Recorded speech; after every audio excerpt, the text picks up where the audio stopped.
Inclinen su rostro, por favor, vamos a orar.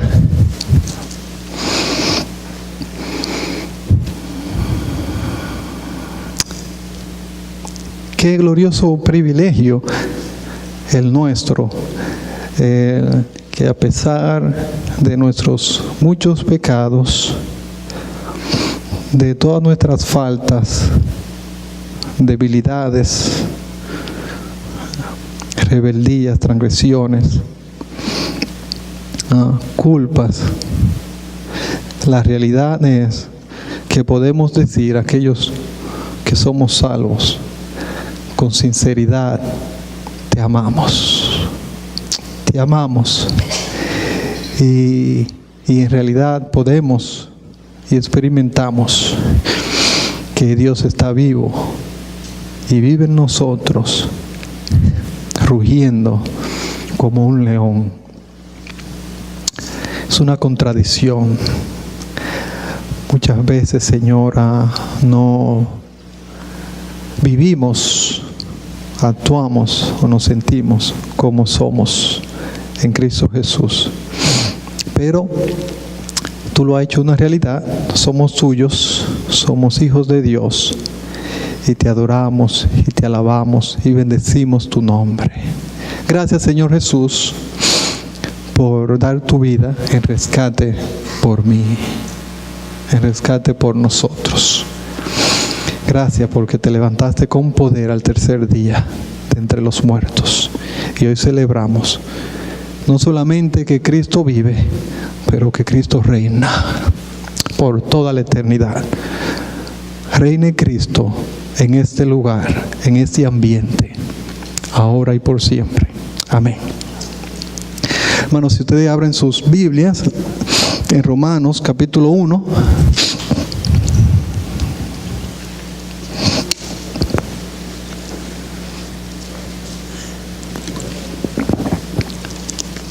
Vamos a ver allí nuestra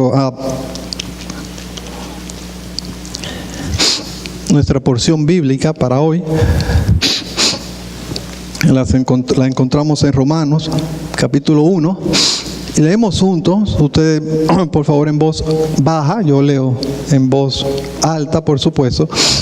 Dice las Escrituras en el libro de Romanos capítulo 1, versículo 1: Pablo, siervo de Jesucristo, llamado a ser apóstol, apartado para el evangelio de Dios, que él había prometido antes por sus profetas en las santas Escrituras, acerca de su Hijo, nuestro Señor Jesucristo, que era del linaje de David según la carne, que fue declarado Hijo de Dios con poder, según el Espíritu de santidad, por la resurrección de entre los muertos.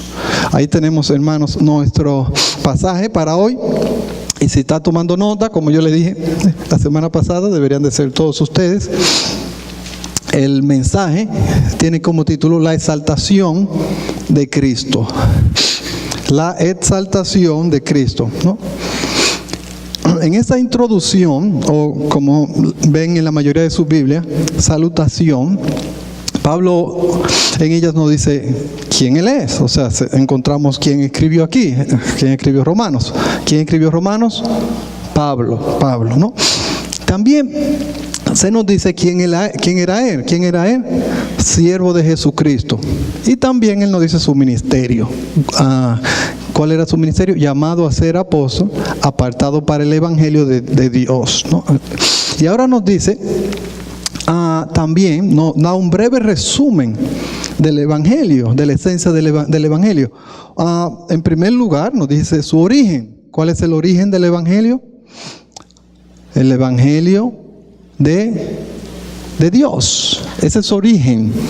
El evangelio no se originó con los apóstoles, el evangelio no se originó con los profetas, el evangelio no se originó en ningún hombre, el evangelio se originó en Dios. Ustedes, yo creo que están durmiendo. Desen una bofetada para que se despierten. Si es necesario, hasta eso hagan, ¿no? Miren, en segundo lugar, él nos dice cuál es la naturaleza de este mensaje para el evangelio. ¿Qué es el evangelio? Bueno, el evangelio es la buena nueva. ¿Quién lo dijo? Yo, ok. El evangelio literalmente quiere decir buenas nuevas. O sea, esa es su naturaleza, un mensaje, ¿no? Bueno, buenas noticias, buenas noticias. Ahora bien, fíjense, para este entonces era común, ¿no? Que se diera un edicto o un anuncio, ¿no? De buenas nuevas de parte del gobierno. Pero él nos dice aquí que estas buenas noticias, estas buenas nuevas, no son del emperador, no provienen del emperador, no se originan del emperador, es de Dios. Dios mismo, ¿no? Trae buenas nuevas, buenas noticias, ¿no? De parte de Dios. Por favor, piense un segundo. Si yo le digo a usted, yo traigo hoy para ustedes buenas noticias de parte de Dios. Wow. Ustedes me pondrían atención. La humanidad del hombre pondría atención, ¿sí o no? Bueno, eso es lo que él está diciendo aquí. Yo le traigo buena noticia de parte de Dios. ¿Y cuál es esta buena noticia o la esencia de esta buena noticia? Bueno, la persona y la obra de Jesucristo, que Él había prometido antes por sus profetas. Dicho sea de paso, ahí está hablando de su antigüedad, ¿no? La esencia, o sea, de dónde viene su origen, ¿no? Su naturaleza, su antigüedad. Esto no se originó ahora, esto no viene de ahora, esto viene de hace mucho, desde el Antiguo Testamento se viene anunciando esto. Y ahora dice el enfoque o la esencia de este mensaje, Jesucristo, acerca de, el versículo 3, acerca de su Hijo, nuestro Señor Jesucristo, que era del linaje de David según la carne, que fue declarado Hijo de Dios con poder según el Espíritu de Santidad. ¡Bum! Ahí está. No, la persona y la obra del Señor Jesucristo es el enfoque, es la esencia del Evangelio. Esto, dicho sea de paso, eso es lo que hace radicalmente diferente el cristianismo a todas las otras religiones, porque el cristianismo se trata de una persona y su obra, Cristo. Usted quita a Cristo del evangelio, del cristianismo, usted se queda sin cristianismo, ¿no? Ahora, lo que Pablo nos dice en el versículo 4 fue ambos, fue devastador y glorioso. ¿Por qué? Bueno, fíjense que algo pasó entre el versículo 3 y el versículo 4. ¿Qué pasó? Bueno, el versículo 4 nos dice que, el 3. El versículo 3 nos dice acerca de su Hijo, nuestro Señor Jesucristo, que era del linaje de David, según la carne. Él nació, Él vino, ¿no? De la descendencia de David. Él nació. Pero el versículo 4 nos dice que resucitó, que resucitó de los muertos. Algo glorioso, resucitó, pero algo devastador también. ¿Por qué? Porque murió. Entre el medio del versículo 3 y 2 hay algo que no lo dice, pero lo implica. ¿El qué? Él murió. Él murió. ¿No? Y los mesías no mueren. Los mesías conquistan, los mesías triunfan. Pero Jesús murió. Pero, gloria a Dios, el versículo 4 nos dice, pero Él resucitó, ¿no? Ahora Pablo aquí se mueve directamente hacia aquella prueba o hecho, ¿no? Que muestra su muerte. Su muerte fue aceptada y suficiente. Aceptada y suficiente para el perdón de pecados. Miremos, número 1, que la resurrección, o sea, la resurrección, ¿no? Que su resurrección, que la resurrección fue según el Espíritu de Santidad, versículo 4, que fue declarado Hijo de Dios con poder, según el Espíritu de Santidad, por la resurrección de entre los muertos. En segundo lugar, fíjense que esta frase, o sea, según el Espíritu de Santidad, está en paralelo, esa frase en el versículo 4, con una frase en el versículo 3. ¿Cuál es la frase del versículo 3? Según la carne. ¿Ven? Según la carne, según el Espíritu de Santidad. No, hay un paralelo entre estas dos frases, ¿no? Según la carne. la naturaleza humana. A veces en las Escrituras la carne se refiere a la pecaminosidad. Sabemos que Cristo Jesús vino en semejanza de carne, de pecado, pero sin pecado, ¿no? O sea que tiene que ser la segunda. No solamente que Él vino de la descendencia de David, pero también que fue según la carne, o sea, según este estado de debilidad, ¿no? Presente en un estado transitorio, un estado débil, un estado frágil, ¿no? O una condición. Ahora bien, piensen un minuto. Cristo tomó para sí un cuerpo, y Cristo vino, ¿no?, en un cuerpo y vivió aproximadamente más o menos 33 años, no en un cuerpo glorificado, sino en un cuerpo no glorificado, ¿no? O sea, en un cuerpo en semejanza de carne, en debilidad, frágil, ¿no? El Señor Jesucristo, así como nosotros, no sufrió cansancio, tuvo sed, tuvo hambre, etcétera, etcétera, etcétera, ¿no? O sea, el Señor Jesucristo vivió en la tierra por 33 años, no en un cuerpo glorificado, sino en un cuerpo de carne, no en una condición de carne, débil y frágil, ¿no? En semejanza de carne de pecado, pero sin pecado, por supuesto. Entonces, por un lado, el versículo 3, Él era del linaje de David según la carne.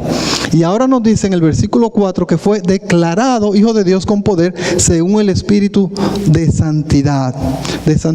Me parece que Él está diciendo, entre otras cosas, que Él no está más en esta condición que se caracteriza por ser transitorio, débil y frágil.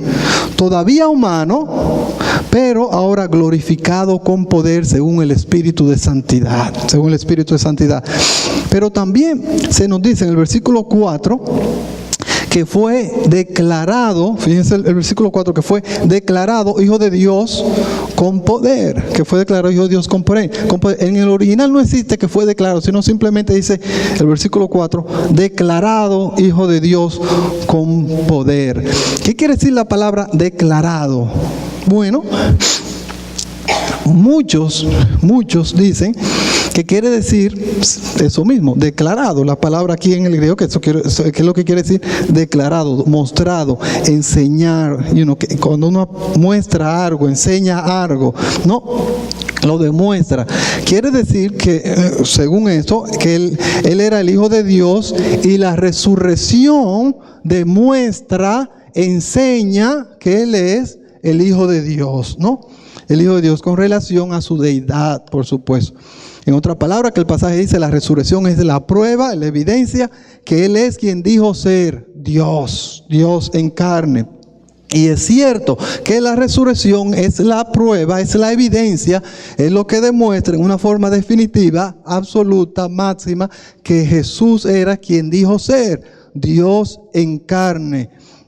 Pero aquí me parece que hay algo más que esto, ¿no? Que lo que Pablo está diciendo. Fíjense que el contraste entre el versículo 3 y el versículo 4, si lo están mirando, no es entre lo que Cristo es en el sentido de su humanidad, Hijo de Dios, y lo que Cristo es en sentido de su naturaleza divina, Hijo de Dios. El contraste aquí es entre dos estados consecutivos, fases de la experiencia de Cristo como el Dios hombre, su estado de humillación y su estado de exaltación, determinado, ordenado. Vamos a ver esta palabra que se usa en el libro de Hechos en otros dos lugares, para que ustedes vean cómo yo estoy llegando a esa conclusión. Hechos, van atrás, ¿no? Están en Romanos, ya pasamos Hechos, el libro anterior. Hechos, capítulo 17. Vamos a encontrar esta palabra aquí, exactamente. Hechos 17, 30, le voy a leer desde el 30, pero está en el versículo 31. Pero Dios, habiendo pasado por alto los tiempos de esta ignorancia, ahora manda a todos los hombres en todo lugar que se arrepientan, por cuanto ha establecido un día en el que juzgará al mundo con justicia por aquel varón a quien designó. Ahí está la palabra. Ahí está la misma palabra que se traduce en Romanos 1, versículo 4, declarado. Aquí se traduce designado hijo de Dios, designado como juez, por supuesto, pero aquí me verdad que designó, dando a todos, dando fe, ¿no? O sea, demostrando, en otra palabra, no está hablando de una fe salvadora, ¿no? Dicho sea de paso, con haberle levantado de los muertos. O sea, él fue designado para esto, ¿no? En el capítulo 10, otra vez, la segunda vez que lo usa, el versículo 42, Hechos 10, sí, perdón, y nos mandó, Hechos 10, versículo 42, creo que ya lo tienen todos, dice, y nos mandó que predicásemos al pueblo y testifiquemos que Él es el que Dios ha puesto por juez de vivos y muertos, que ha puesto, Él fue puesto. La misma palabra una vez más. En 17 dice designado y en esta dice puesto, ¿no? Por juez de vivos y muertos. En otra palabra podemos decir que el versículo 1, vengan conmigo otra vez a Romanos 1, versículo 4, recuérdense que cuando según la carne, y se mueve el versículo 4, no dice en el original que fue, sino simplemente comienza con la palabra declarado hijo de Dios con poder. Aquí podríamos decir que la escritura dice designado hijo de Dios con poder, o puesto hijo de Dios con poder, ¿no? Ustedes pueden ver inmediatamente por qué los traductores aquí no decidieron mejor usar la palabra declarado. ¿Por qué? Porque suena, si lo leemos puesto o designado, suena como que el Señor Jesucristo no era el Hijo de Dios hasta después de la resurrección, sino que después de la resurrección entonces Él fue puesto o fue designado, ¿no? O fue ordenado, que no era antes, pero sino que después de la resurrección entonces Dios el Padre ahora sí lo hace, lo muestra, ¿no? Lo designa Hijo de Dios. Y eso no es lo que la Escritura, eso no es lo que Pablo está diciendo aquí, y eso tampoco es lo que la Escritura enseña. Eso es una herejía, ¿no? Eso es una herejía. Por supuesto, como le dije, que eso no es lo que Pablo está enseñando aquí, ¿no? Fíjense que el versículo 3 dice que él había prometido antes por los profetas en las Santas Escrituras acerca de su Hijo. ¿Qué Hijo? El Hijo de Dios. El Hijo de Dios. Él era, es y siempre ha sido el Hijo de Dios, ¿no? O sea, no está diciendo que no era el Hijo de Dios. En el versículo 3 ya él ha dicho, Él es el Hijo de Dios. Pero algo pasó, murió y ahora fue designado Hijo de Dios con poder. Hijo de Dios con poder. ¿En qué sentido entonces Él fue declarado, ordenado o designado Hijo de Dios con poder? Hijo de Dios con poder. Y aquí es donde esta frase con poder nos ayuda, ¿no? Fíjense la frase. Él fue declarado o designado o puesto Hijo de Dios con poder. Miren, el punto no es que Jesús era el Hijo de Dios antes de la encarnación, ni tampoco el punto era que él era el Hijo de Dios después de la resurrección. El punto es que por medio de la resurrección Él pasa de ser el Hijo de Dios en condición de carne, débil y frágil, a ser el Hijo de Dios con poder. A ser el Hijo de Dios con poder. No más en el ámbito de debilidad y limitaciones. Ahora es el Hijo de Dios con poder. El Rey Mesías ¿no? Glorificado en todo esplendor, en majestad. En otra palabra, que el eterno Hijo de Dios, que en un tiempo determinado en la historia se hizo hombre, el prometido descendiente del rey David, había sido ahora designado por medio de la resurrección de entre los muertos a una posición de poder, a una nueva posición de poder con relación al mundo. Eso es lo que el pasaje también enseña. El cumplimiento literal de la promesa que de su descendencia, del rey David, iba a venir uno que iba a reinar por siempre. Los teólogos llaman a esto, ¿no? Los estados de Cristo. Los estados de Cristo. Si usted nunca lo había escuchado, es hora ya que usted escuche esto. Las Escrituras enseñan que Cristo ha existido en tres estados, no estados como el estado de la Florida, el estado de Nueva York, sino en el estado, como decir, el estado de pobreza, el estado de riqueza, ¿no? El estado de en condición, pues se podría tal vez traducir. ¿Cuál era el estado de Dios, del Hijo de Dios en la eternidad pasada? Preencarnación. Antes de tomar un cuerpo. Por toda la eternidad pasada Jesús existía en toda su majestad, gloria y santidad, tal y como nos lo dice Isaías capítulo 6. Preencarnación, el Hijo de Dios existía en toda su gloria, majestad y santidad. ¿Ok? En ese es su estado preencarnación. Pero después vemos otro estado. ¿Cuál es el segundo estado? Estado de la Florida. Encarnación o humillación. No, ¿se recuerdan de Filipenses 2? Capítulo 6 y 8, que siendo en forma de Dios, no tienen que ir allá, se despojó a sí mismo. ¿Y qué dice? Y tomó forma de siervo. Ahí está. La segunda etapa de Dios, del Hijo de Dios. Como humillación, el estado de humillación, que se hizo hombre, lo cual no era cierto de él antes de la encarnación, ¿no? Pero el tercer estado, ¿cómo se le llama? El estado de exaltación, de exaltación. Su naturaleza divina unida a su naturaleza humana glorificada. Y estos son los tres estados de Cristo, ¿no? Dicho sea de paso, este último es y será para siempre. Cristo vive hoy y por siempre como el Dios hombre en cuerpo, ¿no? Ahora, paralelos a esto.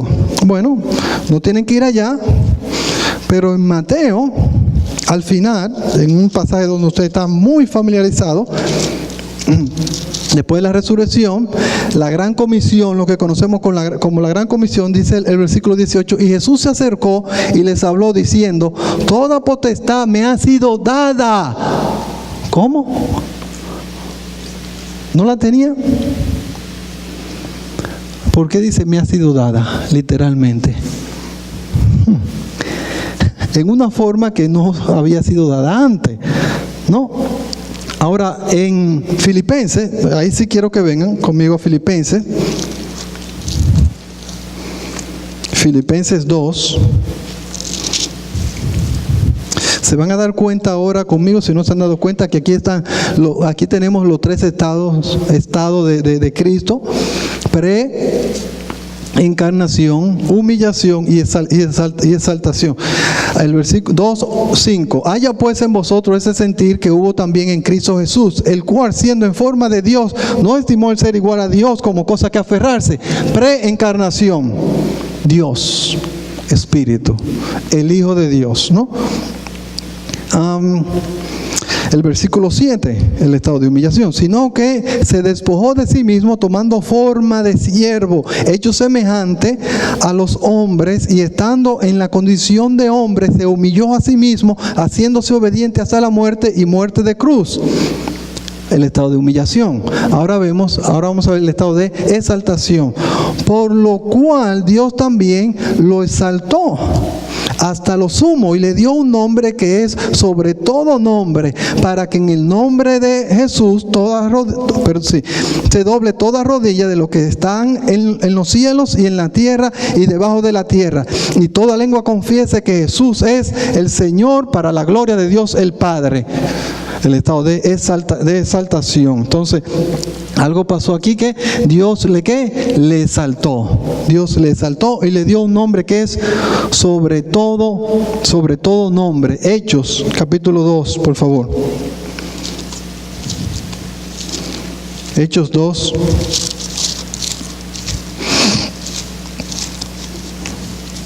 Hechos 2, por el tiempo vamos a leer solamente los versículos del 32. Salud. Hechos 2. Lo leímos todos esta mañana, prácticamente todos los versículos. El versículo 32 dice: a este Jesús resucitó Dios, de lo cual todos nosotros somos testigos. Así que, exaltado por la diestra de Dios y habiendo recibido del Padre la promesa del Espíritu Santo, ha derramado esto que vosotros veis y oís. Y el versículo 36 dice: sepa pues ciertísimamente toda la casa de Israel que a ese Jesús, a quien vosotros crucificaste, Dios le ha hecho Señor y Cristo. Señor y Cristo. Ahora está en este estado de exaltación. Dios, el Padre, le ha hecho Señor y Cristo. Lo ha designado, ¿no? Señor y Cristo. Capítulo 5, un último más, paralelo a esta verdad. 5:30, que por cierto también lo leímos esta mañana. El Dios de nuestro Padre levantó a Jesús, a quien vosotros mataste colgándole de un madero.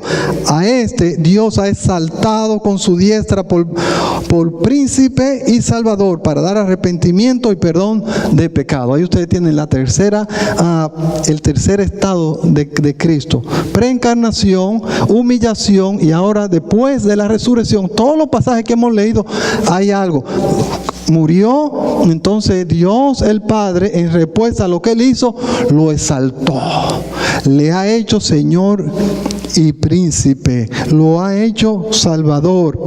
Ahora bien, este lenguaje levanta una pregunta, que si usted está despierto, usted se la está debiendo hacer. Y yo se la hice a usted esta mañana. ¿Cómo es? La pregunta es esta, escuchen, se la leo. ¿Cómo es que uno que ha existido por siempre, desde la eternidad pasada, y aun cuando se encarnó en la humillación, era Dios, cómo uno que era divino puede ser exaltado? Si Él era Dios, Él era eterno y eternamente exaltado. La divinidad, Dios, no puede ser exaltado más de lo que es por sí, por lo que es, por su esencia. Si era Dios, Él era el Señor. ¿Cómo se le puede entonces ser hecho Señor? ¿Cómo se le puede dar un nombre que es sobre todo nombre? Porque si Él es Dios, Él es el nombre que es sobre todo nombre. Si Él siempre ha sido el Hijo de Dios, ¿cómo se le puede designar Hijo de Dios? ¿Cómo se le puede designar Hijo de Dios con poder? Es aquí donde tenemos que tener cuidado y quedarnos cerca de las Escrituras y decir no más, pero tampoco menos de lo que las Escrituras enseñan. Tenemos que también mantener en mente el misterio. El Hijo de Dios en su resurrección y exaltación es ambos, Dios hombre. Él es el Dios hombre, lo cual no era verdad antes de la encarnación. Él fue hecho Dios hombre en un tiempo determinado de la historia, o Él se hizo. Tenemos que entender entonces que a pesar de que Cristo es una persona que no podemos separar o dividir, Él es indivisible, se dice. Él es un ser indivisible. La realidad es, o la verdad de lo que la Escritura enseña, es que hay parte o que hay aspectos relacionados con su humanidad y hay aspectos relacionados con su divinidad. Habiendo dicho esto, no, con esto en mente, ¿qué es que el Dios hombre, o cómo es que el Dios hombre fue exaltado como hijo de Dios, con poder? ¿Cómo es que el hijo de Dios, entonces fue designado hijo de Dios? Bueno, en primer lugar, en términos de su naturaleza divina. ¿Cómo? Tú acabas de decir que la naturaleza divina no puede ser exaltado. Déjenme explicarle. En términos de su naturaleza divina me refiero a que es cierto, ¿no?, que la resurrección es la prueba de su deidad. No es que Él llegó a ser por la resurrección, sino que Él era y la resurrección lo prueba, es la evidencia. Piensen, cuando Él estuvo, ¿no?, en el estado de humillación, Él era divino. Pero había un velo sobre su divinidad. Había un velo sobre su divinidad. Su gloria estaba cubierta. Su gloria estaba cubierta. Recuérdense, por ejemplo, incluso cuando Él estaba en la cruz, ¿podían ver su divinidad? No, en la cruz, ¿qué se veía? Un delincuente, ¿no?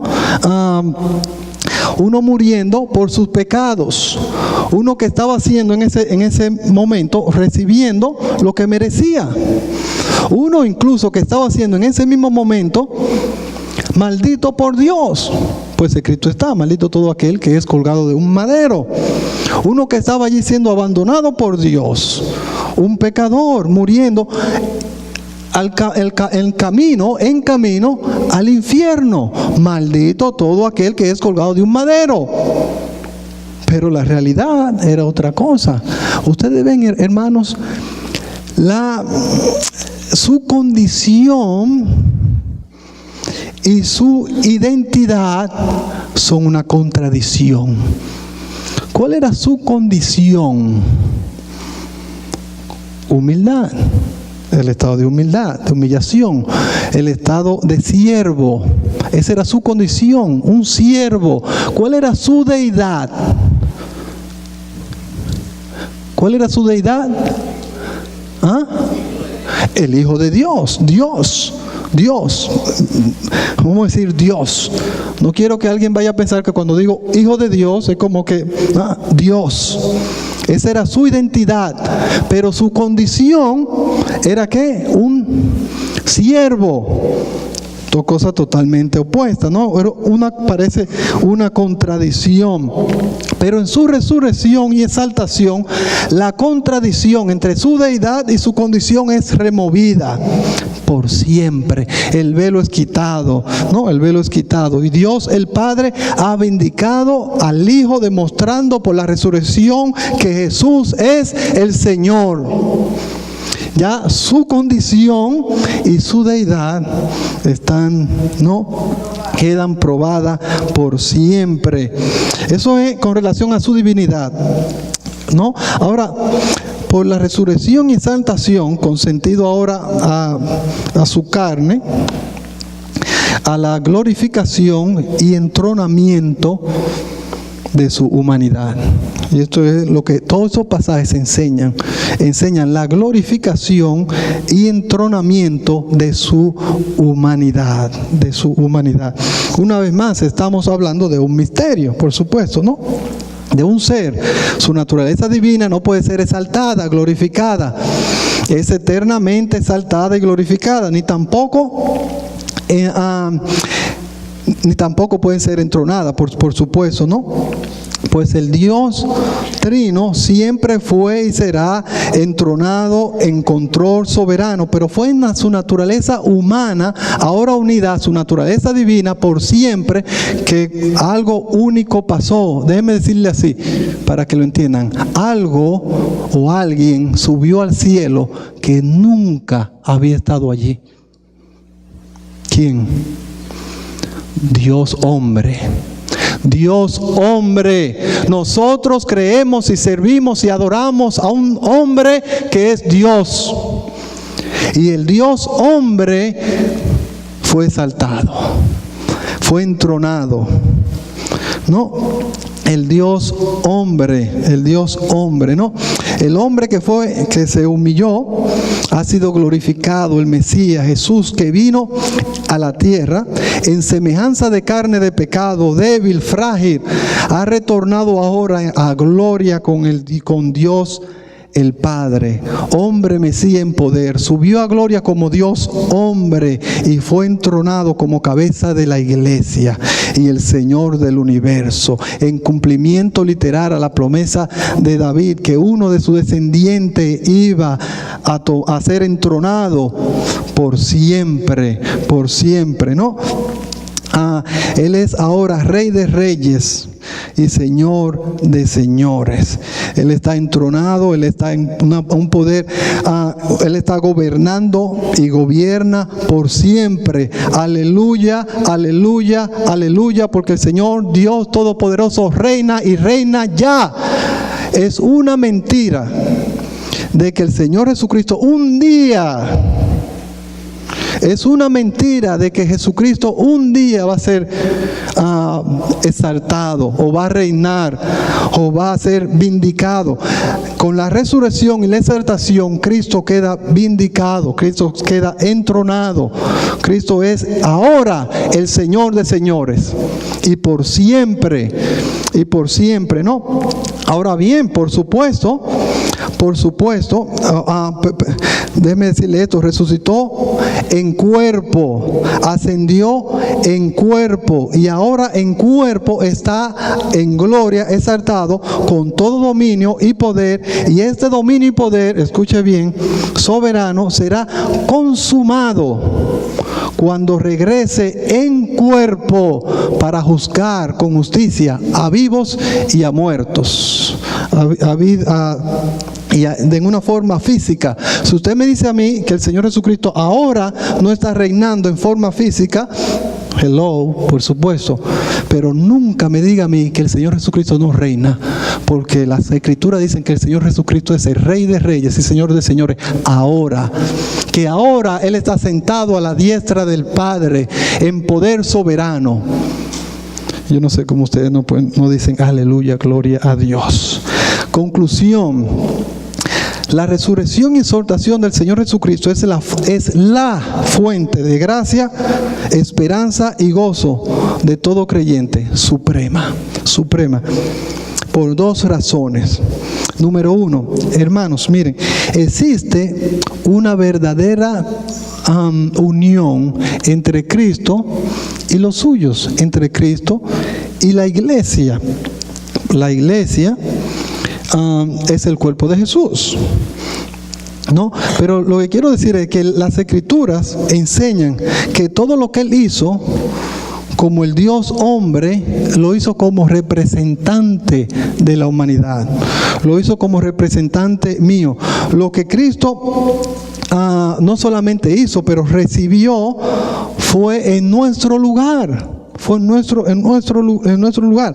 Yo hago una pregunta: ¿por qué fue Cristo exaltado? ¿Por qué fue Cristo exaltado? Un valiente, no se asuste. ¿Por qué Cristo fue exaltado? Bueno, si alguien se atreve. Claro, porque terminó lo que se le dio a hacer. Filipenses 2. ¿No? Se humilló, fue a la muerte y muerte de cruz.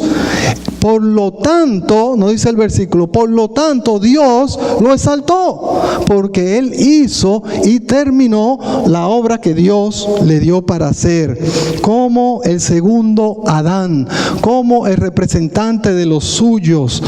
El Señor Jesús obedeció todas las demandas de la ley hasta la de la muerte de cruz. Por lo tanto, Él se ganó.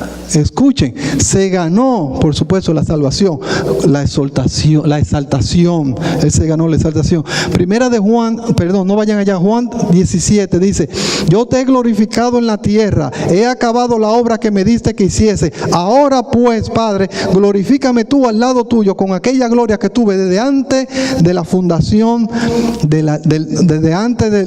antes que el mundo fuese.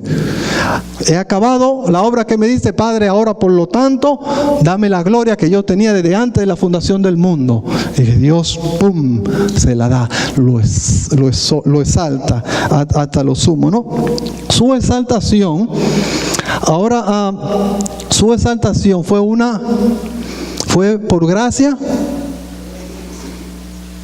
¿Fue por gracia o fue por deuda? Fue por deuda. Hay un contraste entre gracia y deuda, hermanos, que la Escritura lo hace. Una recompensa, un pago, literalmente fue una deuda. Y lo que él obtuvo por pago, como recompensa, como deuda, ha venido a ser ahora nuestro por gracia. Y yo me atrevo a decir aquí públicamente y desde el púlpito que en cierta forma también por deuda. Para hacerlo pensar. Para hacerlo pensar. ¿Por qué dije eso? Lo más importante que usted tiene que saber con relación a la salvación es esto: que Dios el Padre se obligó a sí mismo a exaltar a Cristo de terminar la obra. Cuando Cristo terminó la obra, Dios el Padre estaba obligado a exaltar a Cristo. Y Dios el Padre se ha obligado a sí mismo, como Él no actuó para sí mismo, Él actuó como representante en nuestro lugar. Dios el Padre se obligó a sí mismo a glorificar, a salvar, a exaltar a todos aquellos que están en Cristo. ¿Entendió? ¿Entendió? Por eso la salvación no se pierde. Dios el Padre se ha obligado a sí mismo a salvar a todos los que están en Cristo Jesús. En segundo lugar, y por último, y aquí acabo, en nosotros también existe una contradicción, hermanos, ahora, así como también en Cristo. Si Dios quita el velo que ahora está sobre mí, para que ustedes puedan ver mi verdadera identidad y mi condición eterna, futura y cierta, ustedes no soportarían la tentación de adorarme. Tal va a ser nuestra gloria. Tal va a ser nuestra gloria. Ahora las personas se burlan, hijo de Dios, tú, y se burlan, ¿no? Nuestra identidad y nuestra condición es una contradicción. Ahora mismo yo lo miro a usted y lo veo a usted en debilidad, en pecaminosidad, ¿no? Etcétera, etcétera. Pero su identidad, su verdadera identidad es que usted, si está en Cristo, si es salvo, es un hijo de Dios. Un hijo de Dios, ¿no? Nuestra condición frágil, débil, pecaminosa, pasajera, triste, enferma, pero pronto llegará el día en que el velo será rasgado y se cumplirá la promesa: sorbida es la muerte en victoria. Termino con Filipenses, Romanos. Si están tomando nota, pueden escribir Filipenses 3, 20 y 21. Glorioso versículo con relación a lo que estoy hablando ahora en la conclusión. Pero venga conmigo para terminar a Romanos 8, versículo 18. Y esto que tenemos aquí, lo tenemos en varios lugares en las Escrituras. Esta es, si tú eres un hijo de Dios, esta es tu identidad, este es tu futuro.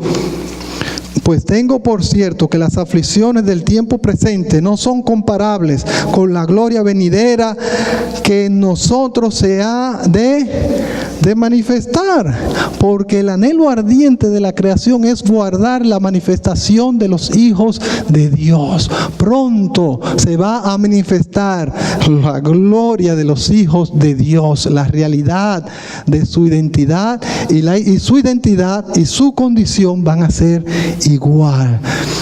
Mientras preparaba este estudio, yo pensaba en varias personas. Le voy a mencionar una nada más, espero que tener la libertad para hacerlo. Yo pensaba en nuestro hermano don Fernando, su condición frágil, de enfermedad pasajera, igual que la nuestra, pero en Él se puede ver más. Está más clara, más evidente, pero esa no es su verdadera identidad. Pronto la condición de don Fernando va a ser gloriosa, y la suya también. Gloria a Dios. Vamos a orar.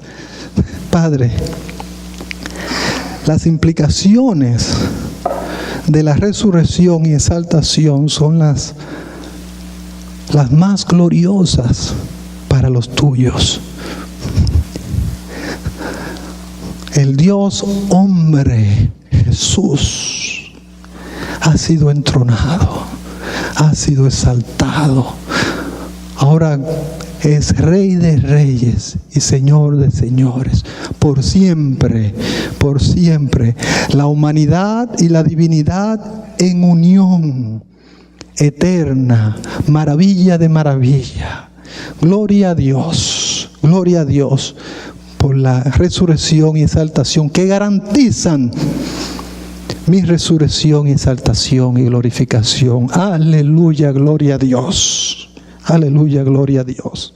Porque Él hizo lo que Él hizo, lo hizo en representación mía, como el segundo Adán. Ahora, como pueblo, exaltamos tu nombre y cantamos: Él vive. En tu nombre precioso. Amén.